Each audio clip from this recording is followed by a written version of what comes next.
അയ്യൂബ് അലൈഹിസ്സലാത്തു വസ്സലാം മഹാനായ ഒരു പ്രവാചകനാണ്. ഒരുപാട് വർഷം രോഗിയായി കിടന്നു. പിന്നീട് അദ്ദേഹത്തിൻ്റെ രോഗം അദ്ദേഹം പ്രാർത്ഥിച്ചപ്പോൾ അള്ളാഹു സുബ്ഹാനഹു വ തആല മാറ്റിക്കൊടുക്കുകയുണ്ടായി. അയ്യൂബ് അലൈഹിസ്സലാത്തു വസ്സലാമയുടെ ആ രോഗം അള്ളാഹു മാറ്റിക്കൊടുക്കാനുള്ള കാരണം, അതല്ലെങ്കിൽ അദ്ദേഹം പ്രാർത്ഥിച്ചപ്പോൾ ഉപയോഗിച്ച ഒരു രീതി, ആ രീതിയെക്കുറിച്ച് ഉലമാക്കൾ പറയുന്നുണ്ട്. അള്ളാഹു സുബ്ഹാനഹു വ തആല പ്രാർത്ഥനയ്ക്ക് ഉത്തരം നൽകാനുള്ള വളരെ വലിയ കാരണമായിട്ട് അത് പഠിപ്പിക്കപ്പെട്ടിട്ടുമുണ്ട്. സൂറത്തുൽ അംബിയയിലെ 83-ാമത്തെ ആയത്തിൽ നമുക്ക് ആ പ്രാർത്ഥനയുടെ ഒരു ഘടന കാണാം.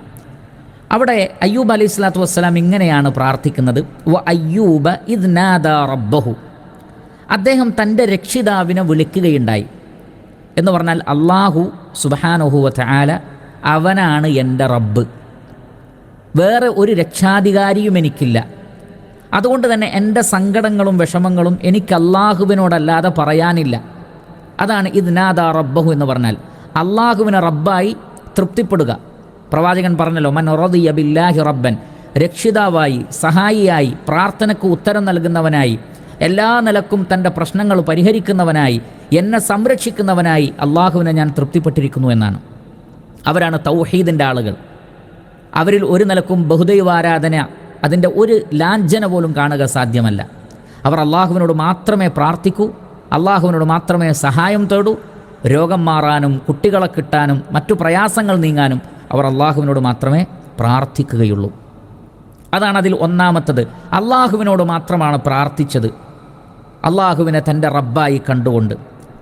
എന്നിട്ട് പറയുകയാണ്, അന്നീ മസ്സനി അദ്ദുറു, അള്ളാഹുവേ എന്നെ ഉപദ്രവം ബാധിച്ചിരിക്കുന്നു.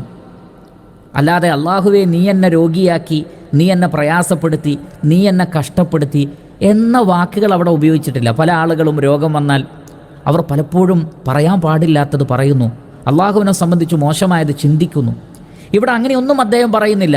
അള്ളാഹുവേ നീ എന്നെ കഷ്ടപ്പെടുത്തി രോഗിയാക്കി എന്നൊന്നും അദ്ദേഹം പറയുന്നില്ല. മറിച്ച് അദ്ദേഹം പറയുന്നത് അന്നീ മസ്സനി അദ്ദുറു, എന്നെ ഉപദ്രവം ബാധിച്ചിട്ടുണ്ട്, പ്രയാസം ബാധിച്ചിട്ടുണ്ട്, ഞാൻ രോഗിയാണ്, വളരെയധികം പ്രയാസപ്പെടുന്നുണ്ട് എന്ന് പറഞ്ഞു. എന്ന് മാത്രമല്ല, അള്ളാഹുവിൻ്റെ മുന്നിൽ ഉലമാക്കൾ പറയുകയാണ്, അള്ളാഹു സുബ്ഹാനഹു വ തആലയുടെ മുമ്പിൽ തൻ്റെ ആ ഒരു നിസ്സഹായ അവസ്ഥ, ഞാൻ ഫക്കീറാണ്, അങ്ങേയറ്റം ഫക്കീറാണ്, ഒന്നിനും കഴിവില്ലാത്തവനാണ്, എല്ലാം റഹ്മാനായ റബ്ബെ നീ നൽകുന്നവനാണ്, അതുകൊണ്ട് ഞാൻ പ്രയാസത്തിലാണ്, ഞാൻ കഴിവില്ലാത്തവനാണ്, ഞാൻ നിൻ്റെ അടിമയാണ്, നിൻ്റെ സഹായമല്ലാതെ മറ്റൊരു സഹായവും എനിക്കില്ല എന്ന് പറഞ്ഞുകൊണ്ടുള്ള ആ ഒരു താഴ്മയും വിനയവും തൻ്റെ അവസ്ഥയും റബ്ബിൻ്റെ മുന്നിൽ വെക്കുകയാണ്. അല്പം പോലും അഹങ്കാരമില്ലാതെ, പൊങ്ങച്ചമില്ലാതെ അങ്ങേയറ്റം അള്ളാഹുവിൻ്റെ മുന്നിൽ തൻ്റെ കാര്യം സമർപ്പിക്കുകയാണ്.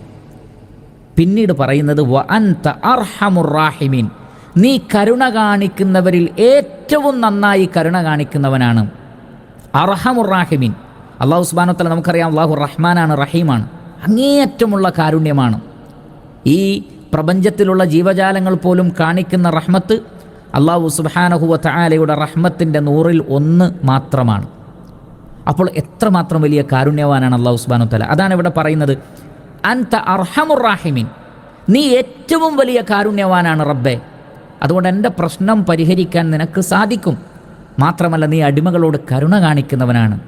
എൻ്റെ ഈ പ്രയാസങ്ങളും വിഷമങ്ങളും നീ കാണുന്നില്ലേ റബ്ബേ, അതുകൊണ്ട് നാഥ ആ റഹ്മത്തിൽ നിന്ന് ഞാൻ പ്രതീക്ഷിക്കുന്നു. അവിടെ നിൻ്റെ റഹ്മത്തിൽ നിന്ന് എനിക്ക് നൽകണമേ എന്ന് പോലും പറയാതെ അള്ളാഹുവിൻ്റെ മഹത്വം തന്നെ പറയുകയാണ്.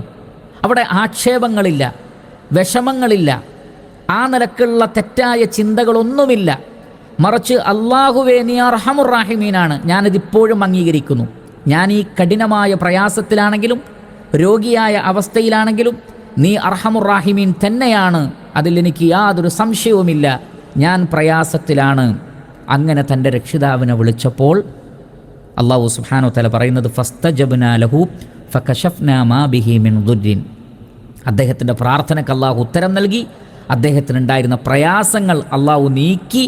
മാത്രമല്ല, കൂടുതൽ സമ്പത്തും കുടുംബാംഗങ്ങളെയും പിന്നീട് അള്ളാഹു സുബ്ഹാനഹു വ തആല അദ്ദേഹത്തിന് നൽകുകയും ചെയ്തു എന്ന് സൂറത്തുൽ അംബിയയിലെ 84-ാമത്തെ ആയത്തിൽ കാണാൻ കഴിയും. അപ്പോൾ ഇവിടെ നമ്മൾ റഹ്മാനായ റബ്ബിനോട് പ്രാർത്ഥിക്കുമ്പോൾ ഈ ഒരു അവസ്ഥ ഉണ്ടാകണം. യാതൊരു നിലക്കും റഹ്മാനായ റബ്ബിനെക്കുറിച്ച് തെറ്റായൊരു ചിന്ത ഉണ്ടാവാൻ പാടില്ല.